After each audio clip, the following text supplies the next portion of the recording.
ونستغفره ونؤمن به ونتوكل عليه ونعوذ بالله من شرور أنفسنا ومن سيئات أعمالنا من يهده الله فلا مضل له ومن يضلله فلا هادي له وأشهد أن لا إله إلا الله وحده لا شريك له وأشهد أن محمدا عبده ورسوله أما بعد فإن خير الحديث كتاب الله وخير الهدي هدي محمد صلى الله عليه وسلم وشر الأمور محدثاتها وكل محدثة بدعة وكل بدعة ضلالة وكل ضلالة في النار أعوذ بالله من الشيطان الرجيم بسم الله الرحمن الرحيم يا أبتي لا تعبد الشيطان إنه لكم عدو مبين وقال النبي صلى الله عليه وسلم يا أيها الناس قولوا لا إله إلا الله تفلحوا সমস্ত প্রশংসা সমস্ত গুণগান গুণকীর্তন সেই মহান পাক রব্বুল আলামিনের জন্য যে রব আমাদেরকে একটি ছোট্ট সভার আয়োজন করার সুযোগ করে দিয়েছেন, তৌফিক দিয়েছেন। এর মাধ্যমে আমাদেরকে কোরআন এবং হাদিস থেকে কিছু আলোচনা শোনার সুযোগ করে দিয়েছেন, তাই আমরা সেই রবের প্রশংসা করি, বলি আলহামদুলিল্লাহ। আমার বক্তব্যের বিষয় হলো বর্তমান সমাজে সুদের অনুপ্রবেশ এবং আমাদের করণীয়। বর্তমান যে সমাজ রয়েছে আমাদের মুসলিম সমাজ, এই সমাজে যেসব সুদ প্রবেশ করে গেছে সেই সব সুদ সম্পর্কে আমরা অবগত হতে হবে আমাদেরকে, এবং আমাদেরকে কি করতে হবে সেই সম্পর্কে আমাদেরকে জানতে হবে। আল্লাহ সুবহানাহু ওয়া তাআলা আমাদেরকে দুনিয়ার বুকে পাঠিয়েছেন তিনারই ইবাদতের জন্য, তিনারই উপাসনা আরাধনা করার জন্য। আল্লাহ সুবহানাহু ওয়া তাআলা তিনি বান্দার কাছে থেকে এটাই আশা করেন যে বান্দা আমার ইবাদত করবে এবং উপাসনা করবে। আল্লাহ তাআলা কোরআন পাকের মধ্যে বলেছেন ওয়া মা খালাকতুল জিন্না ওয়াল ইনসা ইল্লা লিয়াবুদুন, আমি মানুষ ও জিন জাতিকে সৃষ্টি করেছি শুধুমাত্র আমার ইবাদতের জন্য, আমার উপাসনা আরাধনার জন্য। এমনি ভাবে রাসূলুল্লাহ সাল্লাল্লাহু আলাইহি ওয়াসাল্লাম এবং সমস্ত নবীকে আল্লাহ তাআলা পাঠিয়েছেন এই জন্যই যে পথহারা মানুষকে আল্লাহ তাআলার পথের দিকে আহ্বান করা, যে আমরা শয়তানের অনুকরণ করি, যে আমাদের সবথেকে বড় শত্রু, তার অনুসরণ থেকে আল্লাহ তাআলার অনুসরণের দিকে নিয়ে আসা। তা শয়তান আমাদের সবথেকে বড় শত্রু, এটা আমরা সকলেই জানি। আমাদের যত পাপ অপকর্ম করি সব শয়তানের প্রলোচনায় পড়ে, শয়তানের প্রলোভনায় পড়ে আমরা সেসব পাপ কাজ আমরা করি এবং পাপ কাজ করে ফেলি। একটি কবিতা রয়েছে শয়তানের কথা। শয়তান আমাদেরকে কি কি বলে? কবি তিনি তার কবিতায় বলছেন, শয়তান বলে রেখো না দাড়ি, এখন সময় নয়। শয়তান বলে রেখো না দাড়ি, এখন সময় নয়। মুখ ভরা দাড়ি দেখলে তোমায় খেত খেত মনে হয়।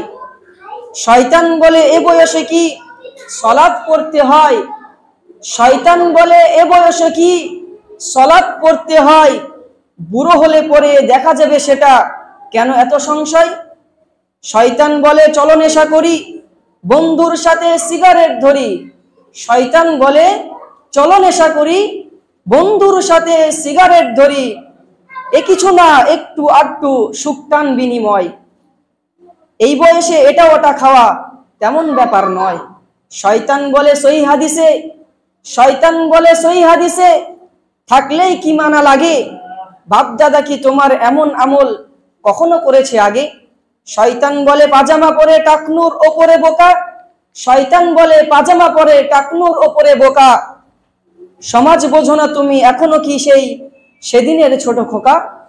শয়তান বলে এখন তোমার মজা লোটাবার দিন। শয়তান বলে এখন তোমার মজা লোটাবার দিন। খাও দাও ঘুরো যা ইচ্ছা করো যখন যাচাই মন। শয়তান বলে ঘুষের টাকায় সবাই হচ্ছে বড়। তুমি কি এমন সাধু যে বিনা উৎপেতে ফাইল ছাড়ো। শয়তান বলে সুদ আসলে তেমন ব্যাপার নয়। এইবার আমার বিষয়ের যে বিষয় রয়েছে সেই বিষয় সম্পর্কে কবিতা রয়েছে। এর মধ্যে শয়তান বলে সুদ আসলে তেমন ব্যাপার নয়, সুদ ছাড়া কি এমন মানুষ আছে এই দুনিয়ায়? সুদ ছাড়া কি এমন মানুষ আছে কি এই দুনিয়ায়? আরে এটা তো সুদ না রে ভাই, আরে এটা তো সুদ না রে ভাই, ইন্টারেস্ট নামে চলে, ইন্টারেস্ট নামে চলে। খুঁজে খুঁজে দেখো কতজন আছে সুদহীনদের দলে। তুমি খুঁজে দেখো কতজন মানুষ রয়েছে, সুদ ছাড়া মানুষ কতজন রয়েছে, খুঁজে পাবে না। তাছাড়া এটা লাভের অংশ, চাইলেও নেওয়া যায়। তাছাড়া এটা লাভের অংশ, চাইলেই নেওয়া যায়। জেনে রাখো সুদের পক্ষে অধিকাংশের রায়। শয়তান বলে সমাজে দেবতা, সমাজে তোমারই নতি। শয়তান বলে সমাজে দেবতা, সমাজে তোমারই নতি। সবাই করছে তুমি করলে কি কি এমন হয়ে যাবে ক্ষতি? শয়তান বলে বলো না এসব, চুপ করে দাও ফাঁকি। কেউ তো বলে না তুমি একা বলে কি বিপদে পড়বে নাকি? তুমি একা বলে কি বিপদে পড়বে নাকি? আল্লাহ বলেন শোনো রে মানুষ, আল্লাহ বলেন শোনো রে মানুষ, তোমাদের ভালোবাসি। কুপথে টানিয়া শয়তান হাসে, সুখের অট্ট হাসি। সকল মন্দ কাজের নির্দেশ করে মতলবী শয়তান। ভুলেও কখনো এসব করো না, সাবধান সাবধান। এই ছড়ার মাধ্যমে আপনারা হয়তো অনেক কিছু বুঝতে পারলেন যে শয়তান আমাদেরকে সমস্ত অপকর্ম অপকাজ পাপাচারী পাপের কাজ করিয়ে শয়তান কিন্তু মুচকে হাসে, অট্ট হাসে।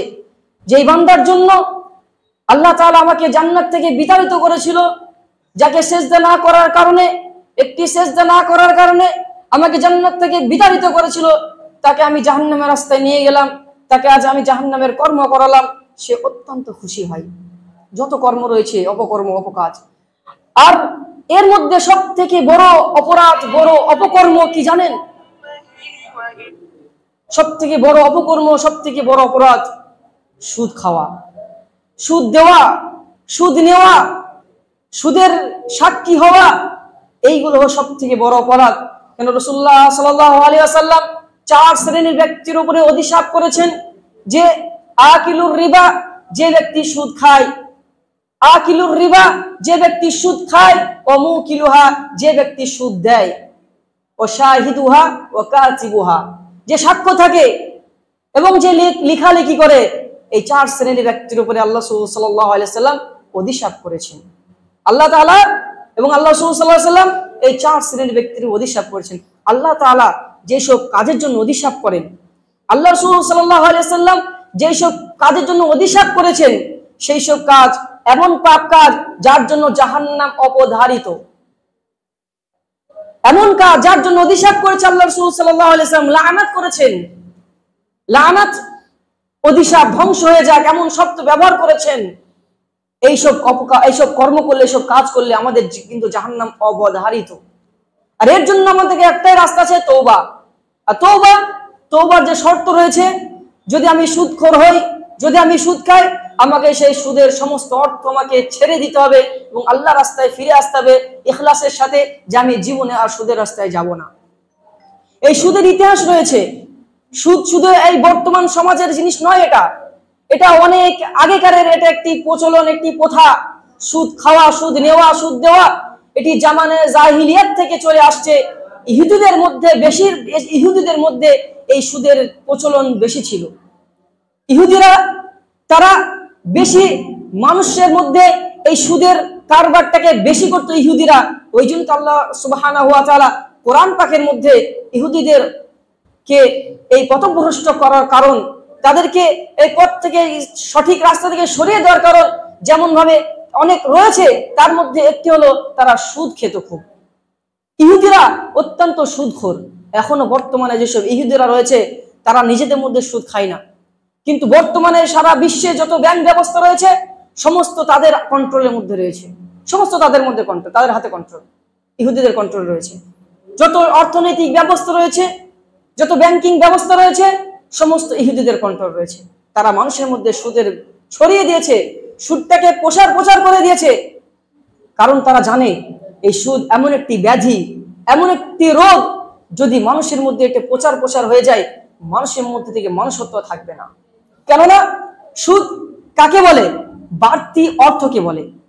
বাড়তি অর্থ, বিনা মেহনতে বিনা কষ্টে আপনি কাউকে অর্থ দিলেন, 1 লাখ হোক, 1000 হোক, 2000 হোক, 3000 হোক, আপনি তাকে সময় নির্ধারণ করে দিলেন যে এই সময়ের মধ্যে এই অর্থের উপরে আমাকে এত টাকা বেশি দিতে হবে। 1000 যদি দিয়ে থাকে, সে বললে 1 মাস পর আমাকে এই 1000 উপরে 10% হিসাবে আমাকে 100 টাকা দিতে হবে, কি 200 টাকা দিতে হবে। 1 মাস পর, 1 মাসের মধ্যে যদি শোধ না করতে পারো, 1 মাস হয়ে গেলে যদি দিতে না পারো, আবার সেটাকে ডবল হয়ে যাবে। 100 টাকা জায়গায় 200 টাকা তখন শোধ করতে হবে। এটা জামানে জাহিলিয়াতেও ছিল, জাহিলিয়ার জামানাতেও এটা ছিল যে তখনকার মানুষও মানুষকে ধার দিত, একটি সময় নির্ধারণ করে দিত, 1 বছর হোক, 1.5 বছর হোক, 2 বছর সময় নির্ধারণ করে দিত।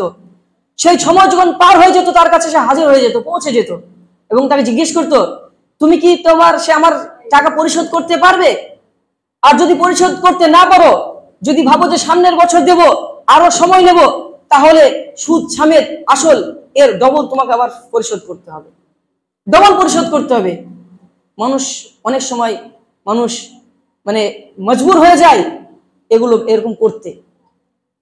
আর এই সুদখোর যারা হয়, তাদের মধ্যে মানুষত্ব থাকে না।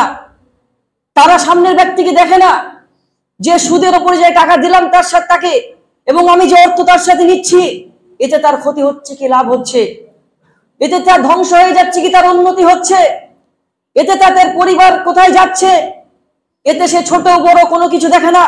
সম্মানিত ব্যক্তি আর গরিব ব্যক্তি কোনো দিকে সে লক্ষ্য রাখে না, তার একটাই লক্ষ্য থাকে, একটা উদ্দেশ্য থাকে, প্রচুর অর্থে, প্রচুর অর্থ, যে আমি আমার যে টাকা দিয়েছি ওই ব্যক্তিকে, আমি এই টাকা থেকে আমার অনেক অর্থ হয়ে যাবে, অনেক টাকা হয়ে যাবে।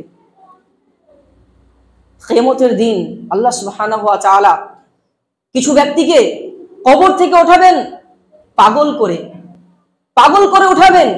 আল্লাহ সুবহানাহু ওয়া তাআলা কোরআন পাকের মধ্যে বলেছেন, আল্লাযীনা ইয়াকুলুনার রিবা, আল্লাযীনা ইয়াকুলুনার রিবা, যারা সুদ খাবে, যারা সুদ খায়, তাদেরকে এমন মনে হবে যেন শয়তান তাদেরকে স্পর্শ করেছে, এবং কবর থেকে যখন যারা উঠবে তখন পাগলের মতন উঠবে, পাগলের মতো উঠবে, পাগলের মতন উঠবে তারা কবর থেকে। কারণ এটাই যে তারা সুদ খেয়েছিল।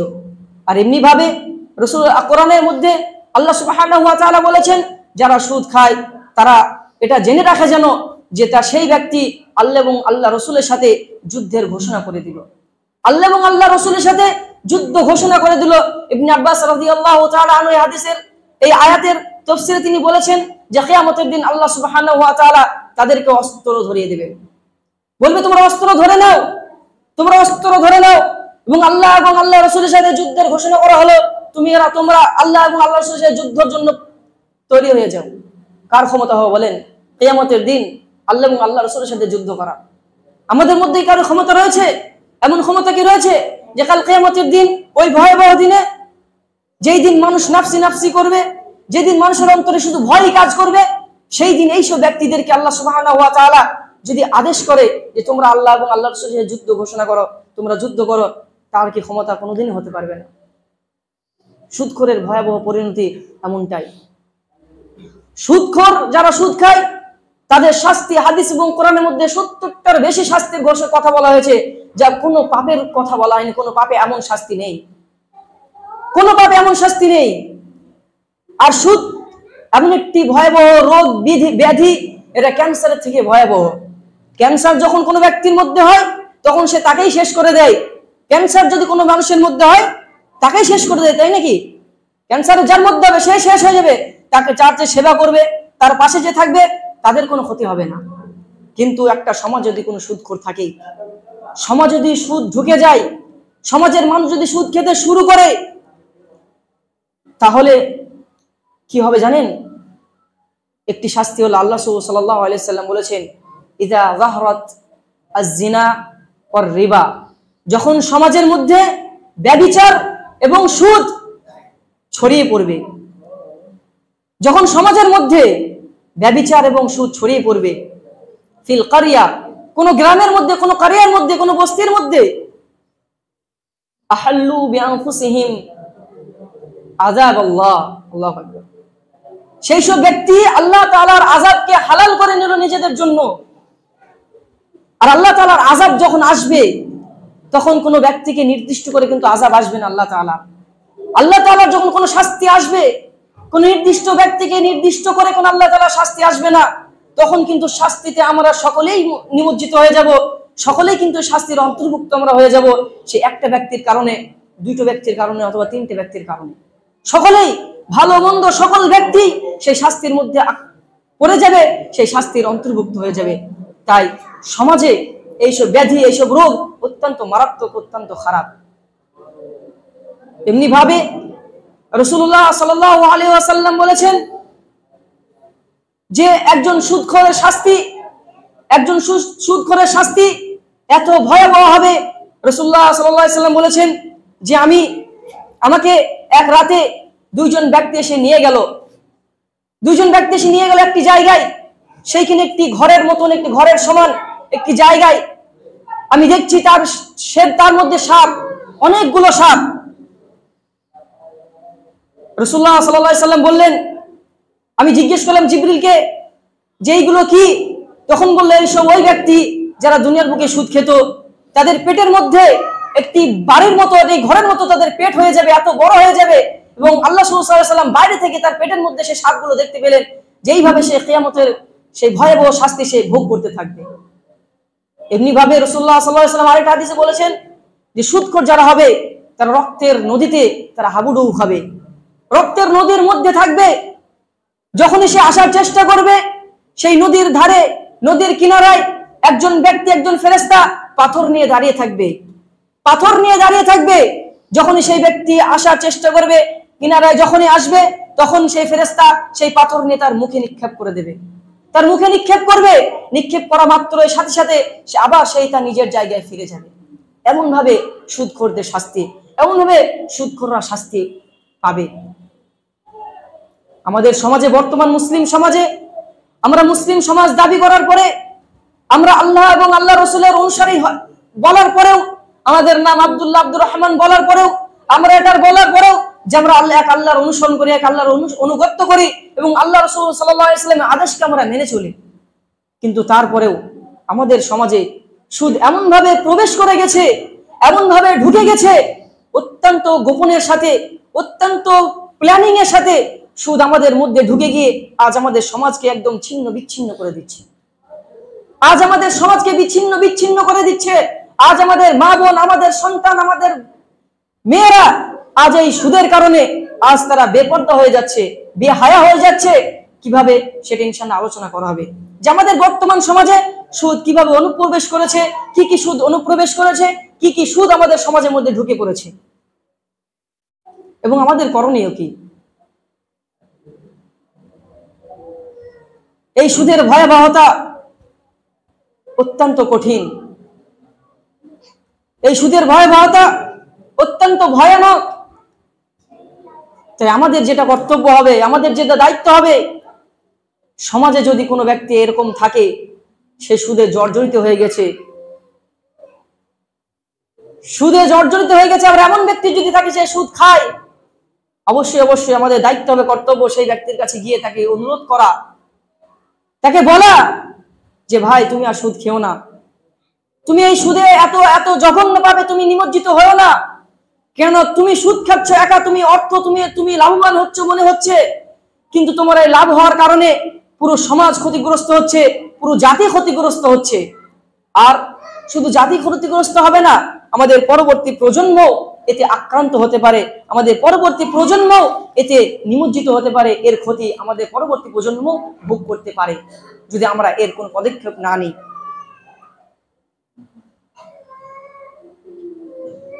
রাসূলুল্লাহ সাল্লাল্লাহু আলাইহি ওয়াসাল্লাম বলেছেন যে আজ বর্তমান সময়ে আমাদের মধ্যে দুর্ভিক্ষ খুব দেখা যায়, খুব দুর্ভিক্ষ দেখা যায়। মানুষ এক সময় যেসব জিনিসে, ব্যবসা হোক, ফসলে হোক, বাড়ির কোনো কিছুতে হোক, যে বরকত পেত, যে উন্নতি থাকতো, এখন বর্তমানে কিন্তু সেই উন্নতি আর নেই। পুকুরে মাছ হয় না এখন, আমরা সকলে জানি। মাঠে সেই রকম ফসল হয় না যেরকম ফসল আগে হতো। দুঃখের বিষয়, এই সুদের কারণে অনেক মায়ের সন্তানরা তার মায়ের দুধ পর্যন্ত খেতে পায় না। এইরকম ভাবে দুর্ভিক্ষ দেখা দেবে যখন সমাজের মধ্যে সুদ প্রবেশ করে যাবে। যখন সমাজের মধ্যে সুদ প্রবেশ করে যাবে, মুসনাদে আহমদের হাদিস, রাসূলুল্লাহ সাল্লাল্লাহু আলাইহি ওয়াসাল্লাম বলেছেন, মা মিন কওমিন ইয়াযহারু ফির রিবা ইল্লা আখাযাহুল্লাহু, যে আল্লাহ তাআলা, রাসূলুল্লাহ সাল্লাল্লাহু আলাইহি ওয়াসাল্লাম বলেছেন, কোন কওমের মধ্যে, কোন গোত্রের মধ্যে যখন এই সুদের প্রকাশ পেয়ে যাবে, সুদ প্রকাশ পেয়ে যাবে, তখন তাদের আল্লাহ তাআলা তাদেরকে দুর্ভিক্ষ দেবে, তাদের মধ্যে দুর্ভিক্ষ দেখা দেবে। আজ যেটা আমরা দেখতে পাচ্ছি, যেটা আজ আমরা অনুভব করতে পারছি। আর রাসূলুল্লাহ সাল্লাল্লাহু আলাইহি ওয়াসাল্লাম বলেছেন যে সুদের 70টার বেশি শাখ রয়েছে, 70টার বেশি এর পাপ রয়েছে। তার মধ্যে সবথেকে আইসারাহু, সবথেকে সহজ হলো এটা। বলতে আমার খারাপ লাগছে, হয়তো আপনারা সকলে জানেন, বলতে আমার খারাপ লাগছে যে তার নিজের মায়ের সাথে ব্যভিচার করা সমান। সবথেকে ছোট পাপ হলো এটা। যে ব্যক্তি সুদ খাবে সেই ব্যক্তি নিজের আপন মায়ের সাথে জিনা করার সমান সে পাপ পাবে। এর থেকে বড় পাপ রয়েছে, সেইগুলো তো বাদ দিল। আল্লাহ রাসূল সাল্লাল্লাহু আলাইহি ওয়াসাল্লাম বললেন সবথেকে সহজ কাজ এর হলো এটা, যে তার নিজের মায়ের সাথে সে জিনা করে। আল্লাহু আকবার। অন্তর কাঁপছে এসব বলতে গিয়ে, অন্তর ব্যথিত হচ্ছে এসব বলতে গিয়ে, যে যে মুসলিম সমাজে যাদের মধ্যে হালাল এবং হারামের পার্থক্য রয়েছে, যাদের মধ্যে পবিত্র এবং অপবিত্র পার্থক্য রয়েছে, আজ তারা এই হালাল এবং হারামের মধ্যে এমন নিমজ্জিত হয়ে গেছে, পবিত্র এবং অপবিত্রের মধ্যে এমন নিমজ্জিত হয়ে গেছে যে আজ এরা অন্য কওমের থেকে, অন্য গোত্রের থেকে বেশি নিকৃষ্ট হয়ে গেছে। আল্লাহ সুবহানাহু ওয়া তাআলা বলেছেন, লাকাদ যারানা কাসীরাম মিনাল জিন্নি ওয়াল ইনস লাহুম কুলুবুন লা ইয়াফকাহুনা বিহা ওয়া লাহুম আ'ইনুন লা ইবসিরুনা বিহা ওয়া লাহুম আযানুন লা ইয়াসমাউনা বিহা উলাইকা কাল আনআম বাল হুম আযাল উলাইকা হুমুল গাফিলুন। যে আল্লাহ তাআলা কিয়ামতের দিন জাহান্নামকে পরিপূর্ণ করবেন ওইসব ব্যক্তি দ্বারা, ওইসব মানুষ দ্বারা যাদেরকে আল্লাহ তাআলা কর্ণ দিয়েছিল, যাদেরকে আল্লাহ কর্ণ দিয়েছিল, শোনার ক্ষমতা দিয়েছিল, তারা শোনার চেষ্টা করেনি, শোনার চেষ্টা করেনি যে সুদ কত ভয়াবহ জিনিস। আজ আমরা সুদে নিমজ্জিত হয়ে আছি। তারা শোনার চেষ্টা করেনি, তাদের অন্তর দিয়েছিল, অন্তর দিয়ে বোঝার চেষ্টা করেনি যে আল্লাহ তাআলা যে অন্তর দিয়েছে, এই অন্তর দিয়ে বোঝার চেষ্টা করেনি যে আমি সুদ খাচ্ছি, যে আমরা সুদে প্রবেশ করে গেছি, এই সুদ কত ভয়াবহ হতে পারে এই দুনিয়ার বুকে এবং পরকালের জন্য। আল্লাহ তাআলা আমাদেরকে চক্ষু দিয়েছিল, এই চোখ দিয়ে কোরআনের আয়াতকে আমরা দেখিনি যে আল্লাহ তাআলা কোরআনে কত জায়গায় বলেছেন যে তোমরা সুদ খেও না, তোমরা সুদ খেও না, এই সুদের মতন ভয়াবহ কাজে তোমরা নিমজ্জিত হয়ো না, এই সুদের মতো ভয়াবহ পাপে তোমরা পা দিও না। আল্লাহ তাআলা কত জায়গায় বলেছেন, রাসূলুল্লাহ সাল্লাল্লাহু আলাইহি ওয়াসাল্লাম কত জায়গায় বলেছেন, কতবার বলেছেন, তোমরা এই অধিশপ্ত জিনিসে, তোমরা এই অধিশাপ যেটা করা হয়েছে সেই জিনিসে তোমরা আগিয়ে যেও না। আমরা চোখের দ্বারা দেখলাম না, কানের দ্বারা শ্রবণ করলাম না এবং অন্তরে সেটা অনুভব করলাম না। আল্লাহ তাআলা তারপরেই তো বললেন উলাইকা কাল আনআম, বরং এরা পশু, বাল হুম আযাল, বরং পশুর চাইতেও নিকৃষ্ট, উলাইকা হুমুল গাফিলুন, আর এরাই তো গাফিল, এরাই তো উদাসীন, এরাই তো উদাসীন।